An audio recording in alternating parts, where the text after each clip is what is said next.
జై శ్రీరామ్. నమస్తే అందరికీ. ఈరోజు మనం అందమైన ఫుల్ ఫ్రాక్ స్టిచ్చింగ్ గురించి తెలుసుకుందాం.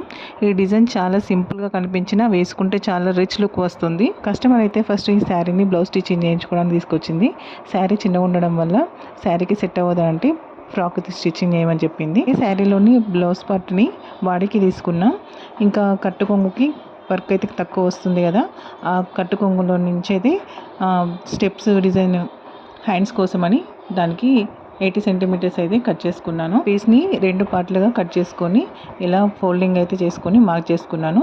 అంతకుముందే నేను హ్యాండ్ అయితే పేపర్ కటింగ్ చేసి పెట్టుకున్నాను. వర్క్ శారీ కాబట్టి దీనికి కొంగుకి ఇంకా పైన వచ్చిన వర్క్ అంతా కట్ చేసుకొని పక్కన పెట్టేసుకున్నా. డిజైన్ హ్యాండ్స్ కోసం అయితే ఫ్రిల్స్ కోసము క్లాత్ అయితే కట్ చేసుకున్నాను కదా, ఆ క్లాత్ని ఈ పేపర్ పైన పెట్టేసుకొని ముందుగా ఒక లైన్ అయితే వేసుకున్నాను. నేను ఈ క్లాత్కి సెంటర్ పాయింట్ చూసుకొని ఆ లైన్ మీదకించి ఇట్లా దీని పేపర్ పైన పెట్టి సెంటర్ పాయింట్ని మొత్తం ఇలా ఫోల్డింగ్స్ అయితే వేసుకోవాలి. ఈ ఫోల్డింగ్స్ మొత్తం చుట్టూగా హ్యాండ్ మొత్తం వచ్చేలాగా స్టిచ్చింగ్ అయితే వేసుకోవాలి. మనకి క్లాత్ ఎంత కావాలి అనుకుంటే అంత కుచ్చులు పెట్టుకోవచ్చు. కానీ నేనైతే 80 సెంటీమీటర్స్ తీసుకున్నా, దాంట్లో కూడా కొంచెం అంత మిగిలింది. నేను ఫ్రిల్స్ హ్యాండ్స్ అయితే 10 ఇంచెస్ లెంత్ అయితే తీసుకున్నా. ఆ 10 ఇంచెస్ లెంత్కి అయితే 70 సెంటీమీటర్స్ అయితే సరిపోయింది. కింద పేపర్ వేసుకోవడం వల్ల మనకి ఫ్రిల్స్ అన్నవి మంచిగా నీట్గా పెట్టుకోవచ్చు. అలాగే దీనికి లైనింగ్ అయితే మన ఆప్షన్ అండి, వేసుకుంటే వేసుకోవచ్చు లేకుంటే లేదు. ఇంకా నేనైతే లైనింగ్ తనకి కావాలంటే వేసిన. ఇంకా దీన్ని నీట్గా ఐరన్ చేసుకుంటే మంచిగా నీట్గా ఫినిషింగ్ అయితే వస్తుంది.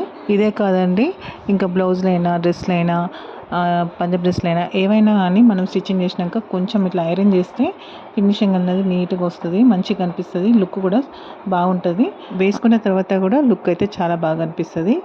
కంపల్సరీగా ఐరన్ అయితే వేసుకోవాలి. హ్యాండ్స్కి ఫ్రిల్స్ పెట్టినా కదా, ఈ ఫ్రిల్స్ పెట్టిన దానికి మధ్యలో నేను ఇంతకుముందు వర్క్ కట్ చేసుకొని పెట్టుకున్నాం కదా, ఆ వర్క్ అయితే దీనికి స్టిచ్చింగ్ అయితే చేసిన. మధ్యలో చూడండి ఎంత నీట్గా వచ్చింది, బాగుంది కదా.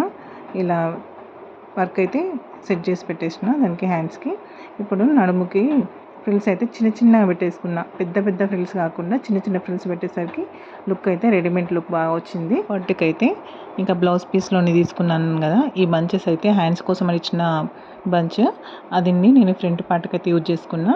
ఇంకా మిగిలిన లైస్ ఉంది కదా పైన కట్ చేసుకున్నది, అదంతా నెక్కి అయితే ఇట్లా స్టిచ్చింగ్ చేసిన.